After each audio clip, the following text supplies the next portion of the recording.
why immigrants are fleeing Canadian cities in record numbers.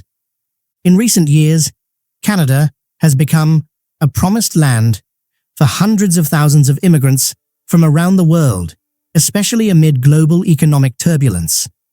With its open immigration policies and stable quality of life, Canada has attracted a large influx of immigrants, making it a top destination for those seeking a better life. In 2023 alone, Canada issued over 110,000 residency invitations, a staggering 136% increase from the previous year. However, behind the rosy picture of the Canadian dream, a harsh reality is emerging. Many immigrants are facing tough conditions and are leaving Canada's major cities in record numbers. Housing shortages, skyrocketing living costs, and limited access to healthcare have made life increasingly difficult, particularly for newcomers. For Indian immigrants, the largest group coming to Canada, growing from 33,000 in 2013 to nearly 140,000 in 2023, this disappointment is even more acute. The dream of a comfortable, sustainable life is quickly turning into a nightmare for many. As many as 39% of immigrants, especially those who have been in Canada for less than 10 years, are considering moving to provinces with lower costs of living, far from big cities like Toronto and Vancouver, where housing prices and living expenses are soaring. Some immigrants have no choice but to leave Canada entirely, returning to their home countries or moving to places like the US, Taiwan, or France, countries with stronger economies and less financial pressure. The numbers don't lie. Although unemployment rates are low and wages in Canada are relatively stable, wage growth has not kept pace with the rising cost of living. Healthcare costs, in particular, are rising, leaving many immigrants feeling frustrated. This is especially evident as Canada faces labor shortages in critical sectors like healthcare, leading to increased strain on resources and rising costs for the healthcare system. Beyond the housing crisis, the combination of high living costs and limited economic growth is pushing many immigrants out of Canada. Those from stronger economies like the US, Taiwan, or France often decide to return home, where they see better economic opportunities and less pressure from living costs. This shift is not only affecting those chasing the Canadian dream, but is also creating a wave of declining immigrant numbers in major cities. Moreover, the Canadian government itself is beginning to adjust its immigration policies. Managing the number of immigrants and population growth has become a key strategy to mitigate housing shortages and control living costs. These policies are hitting international students particularly hard, especially those from countries like India, who make up a large portion of the immigrant population. One such measure is the increase in tuition fees at universities and colleges. Additionally, the required bank guarantee for students to prove their financial stability has nearly doubled from around 10,000 11,000 Canadian dollars to a significantly higher amount. This is a response to the rising housing and living costs in Canada, as the government wants to ensure students can maintain a basic standard of living during their studies. Short-term degree programs, often used as a pathway to work visas, are also being scaled back. Programs like 9 to 12-month bakery certifications have previously helped many students, especially from India, easily enter the workforce and settle in Canada. However, the government is tightening requirements for these programs, making it harder than ever to obtain work visas. Although many immigrants are leaving Canada, the country cannot entirely abandon its immigration policy. The reality is that Canada still needs immigrant labor, but with a more focused approach on filling skill gaps rather than an open flow of immigrants.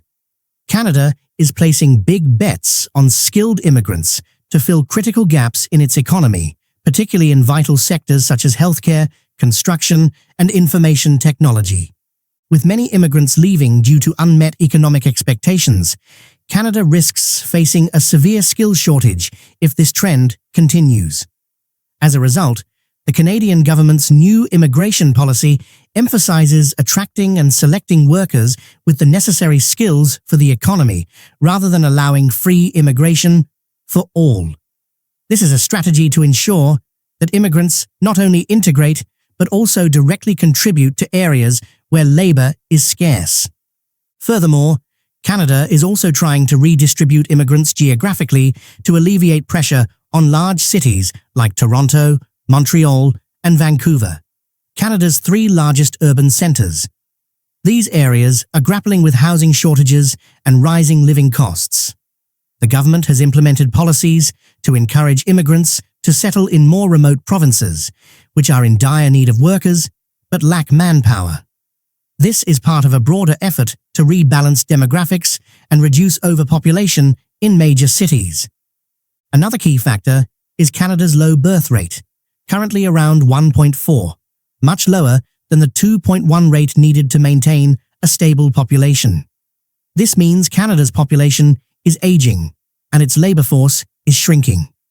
Looking at countries like South Korea with a birth rate of just 0.8, or Japan, which is also facing similar demographic challenges, Canada recognizes that it needs immigrants to maintain economic balance. The current challenge is not just attracting immigrants, but attracting the right ones, those with the skills needed in key industries, and encouraging them to settle in less prominent areas. This will help alleviate housing shortages and reduce the cost of living pressures in large cities, while more evenly distributing resources across the country. One of the main factors forcing many immigrants to reconsider staying in Canada's major cities is the surging cost of housing. Housing prices in Canada have soared in recent years, especially in major urban areas like Toronto, Vancouver, and Montreal. New home buyers are facing price increases of 50–60% within just 3 to 4 years, while rental prices have surged by 20–30% in the same period. Canada now faces a dual challenge, continuing to attract immigrants to offset labor shortages while dealing with an intensifying housing crisis. Therefore, the country is working to attract skilled immigrants, but encouraging them to settle in smaller cities and remote areas where housing shortages are less severe. This is not only a solution to reduce pressure on the real estate market in major cities, but also a way to better distribute the workforce across the country. This shift in immigration demand is not just happening in Canada, but globally. Many countries that once opened their doors to immigrants are now re-evaluating their labor needs to adjust immigration policies to fit economic realities. Two major trends are emerging. Countries are reducing overall immigration numbers to avoid adding pressure to labor and housing markets, while keeping the door open for skilled workers in industries that are most in demand, such as information technology, healthcare, and high-skilled industries. Canada is a prime example of how a country may need to adjust its immigration policies to sustain economic growth while easing social pressures. The government must not only attract the right type of labor, but also ensure that these immigrants do not add to the strain on already overloaded infrastructure and housing in large cities. By focusing on less developed areas, Canada hopes to balance the need for immigration with the housing shortage. Thank you for watching today's video. Clearly, immigration to Canada is no longer the perfect dream it once was, and with challenges like the rising cost of living, housing shortages, and changing immigration policies, many immigrants are rethinking their decisions. However, Canada is still a land of opportunity if you have the right skills and clear direction. If you found this video helpful, don't forget to like, subscribe, and turn on notifications so you don't miss future content. Share your thoughts on this issue in the comments below. What do you think about the future of immigration in Canada? See you in the next video.